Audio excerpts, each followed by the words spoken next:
Hi everyone, today we have Meggan Lévesque Hébert in the studio with us, and she's the co-director of the CountryFest, and she's here to talk to us about the upcoming CountryFest in August. Hi Meggan. Hi. How are you? I'm great. How are you? I'm good. We have a few questions for you. Are you ready? I am. All right, so who is Meggan? I'm a local, been born and raised here. 3 years ago, I started working for the community of Quebec First Nation, and I've been involved with CountryFest for 3 years now. I am the co-director now for the past 2 years, so this will be my second year being the co-director. I'm involved with everything that's happening for Kipwa CountryFest. Perfect. So how did the idea of creating this festival in Kippawa come about? Okay, so originally started back in 2003. Kippawa and Quebec wanted to do a joint festival together. So they had a first year of an event. Followed about 5 years later in 2008, Quebec decided to continue the festival on its own and create its first ever Kippawa CountryFest. How many years has it been running and how has it evolved over time? So it's roughly 19 years? Yeah, so this is our 19th year. So obviously there was the COVID time where we weren't able to have the festival, but it has grown immensely. We have stuck though to the base of what it's always been from the first ever festival. So it is a family event. It is country music from Friday until Sunday. And it is just all around an amazing weekend. What can someone expect when attending for the very first time? I think it'll be surprise of what our community is able to do. Quebec is a beautiful community and they are proud, and this festival represents, the joy of it, the warmth, and everyone is extremely welcoming. So I think for a first timer, you'll be surprised to see what we are able to offer, what we have, the music, and making new friends. Everyone is just happy to be there to enjoy time, family, friends, and see the vendors that we have as well. So I think overall it is just something that needs to be seen. What makes this festival different from other country festivals in Quebec? I would say our location. I mean, not many festivals are one beside the lake like we have. Two, the community itself is just, it's hard to say, but it's a big family. Everyone is there together, and you can feel that if you come camping. We have trailers that are parked all over the community. We have shuttles that are available for everyone. We have ensured that this festival, again, is family friendly. So we have kids activities all day long. People are able to stay. It's for all ages. There's chairs, we have tenting. It's a rain or shine event, and I think for a lot of festivals, that's where if the weather doesn't cooperate, they're not necessarily able to, but we are, and we ensure that rain or shine, we have, and we give you what we can. So Meggan, can you explain to us how do you choose the artists? Okay, so first of all, we do focus on Canadian-based artists. So we do try and stick to artists that are from Canada. Second of all, we have to look at their availability. We do also have to look at their budget. I think people will be quite surprised to know the prices that artists cost. So we do have to be careful of their budgets, but I would say that we also focus on the new country and the old country. It's important for us that we give country music for everyone of all ages, and there's something for everyone. What impact does the festival have on Kippawa and the surrounding area? I'd say the biggest emphasis for Quebec. It brings the tourism. Obviously, it creates jobs for a lot of people. It honestly just gives the opportunity for everyone to see a community that has built themselves, who have, they're proud, and we have a gorgeous community, and it's worth seeing. Is there a show or moment you are especially looking forward to this year? All our artists are absolutely amazing. I think as organizers, we look forward the most to the Sunday. The Sunday is a very much a local event, as we have, we will have a moment where it's acoustic and it's from our crew to you. So everyone, if you get to play, if you were a volunteer, if you work for CountryFest, if you're a part of CountryFest, you get to go on stage and you get to play music. We just offer a really old school vibe. We have homemade Caesars as well that are given. The activities on the Sunday, honestly, for me, it's the best part of the weekend. But I mean, our artists Friday and Saturday night are going to just absolutely blow everyone's mind. Does it attract visitors from far away? It does. So right now we are mostly, I would say that our guests are mostly from Ontario, Northern Ontario. And this year we are focusing a lot more on the bilingualism and making sure that we reach out to more of Abitibi-Témiscamingue, as we want to show that this festival is for everyone. How does the local community get involved? Oh, they're amazing. They volunteer so much. They help out with whether it's the setup, giving a few hours here and there, creating, example, the kids zone. They really do show up. They buy tickets, they come, they encourage, and they're just great overall. And I mean, having a festival in your town is a major thing, right? It brings a lot of people into your community, and everyone's been great and extremely welcoming.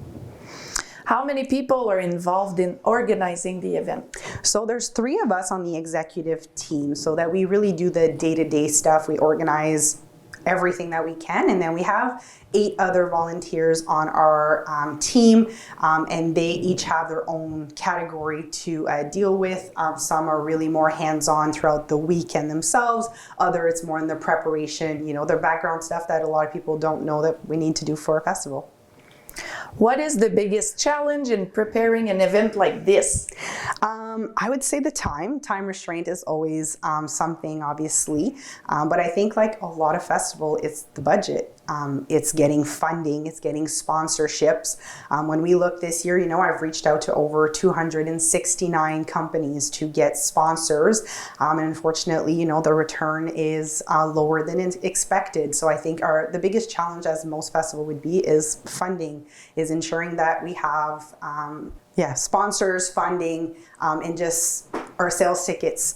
So I think as most festivals would be one of the biggest challenge.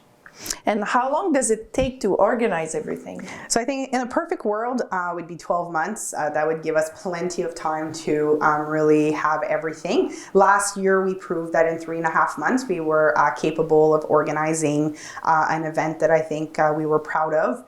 This year we have 5 months, and I know that we are more capable of having a successful year. Why do you think country music attracts so many people, Meggan? I think because it's relatable. I think everyone is able to relate somehow to country music.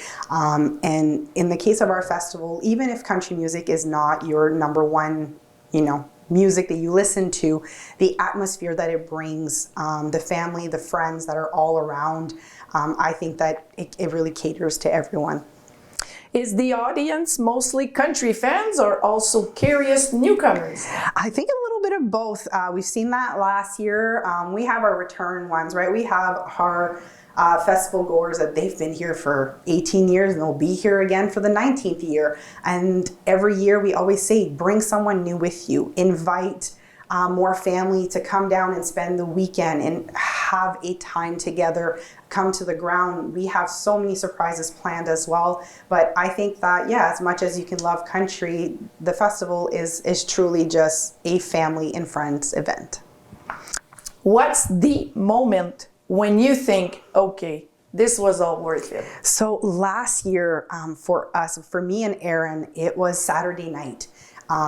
Dallas Smith was playing, and we looked at each other and we're like, hey, let's just go in the middle of the crowd and go soak it all in, right? Because at this point we hadn't seen a single show because we're in the back, we're running around. So we went in the middle of the crowd, we had our beer, and it started pouring rain, but pouring rain, downpour, and everyone stood there and everyone cheered and danced and everyone just enjoyed the rain falling. And I, emotional as I am, started crying, and I looked at Aaron and I said, we did it. Everyone is here, they're loving it and they're enjoying it, and we did it, and the weight just came off our shoulders. And I would say that truly was the most memorable moment last year for us. Well, that was my next question, a memorable anecdote from a past edition. Well, we haven't last year, our MC, okay, his name is Sam Harvey. He's been our MC for years. So Friday, the Friday night, right, it's the first night, everyone, you know, we're the committee, it's go, go, go, and we do all our duties, the last band goes on, and then it's the after party. So after Sam's done all his duties for the festival, he says, hey, I'm gonna have a beer. So he grabs a Corona off the coolers and he starts having 1 Corona, 2 Corona, 3 Coronas, and so on and so forth. Come the end of the after party, it's about 3:30 in the morning, and you know, being responsible, he looks at another member who wasn't drinking and said, hey, could you bring me back to the hotel? Member's like, yeah. So then Sam's like, wow, I've had like 12 beers, but I feel fine. Like, I don't know what's going on. So bring him back to the hotel. The next day he comes back, he goes, oh, that Corona was so good yesterday. I don't even have a hangover today. And we look at him and we're like, well, the Corona is no alcohol, so you didn't actually drink. And honestly, this was one of the moments that we are still laughing a year later about it, because I think it's something that we just won't let him live down, because it was absolutely hilarious. Is Sam Harvey still the host again this year? Yes, he is. We wouldn't do CountryFest without him. Excellent. If you had to convince someone in one sentence to come, what would you say? Oh, one sentence to come. If you like a good time, if you want to be surrounded by friends and family, if you want a weekend to just be happy and enjoy life, CountryFest is for you. What should people absolutely know before coming? That we listen to what everyone was saying last year. We've made some changes that we think that everyone will be quite happy about. This year we have a confirmed tattoo artist that will be on site for festival goers. We have increased our vendor section, so we are bringing in more people, more things. We've changed the layout a little bit, again, to just make it more a better flow for our festival. We've added a bar, an after party bar under the tent. So if it rains this year, you don't have to get wet to go get your beer. We will have you covered right under the tent. Last question, Meggan. Are the tickets on sale now?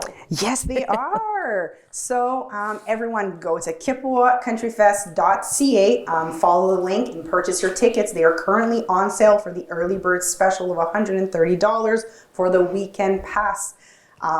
They are on sale till May 17th.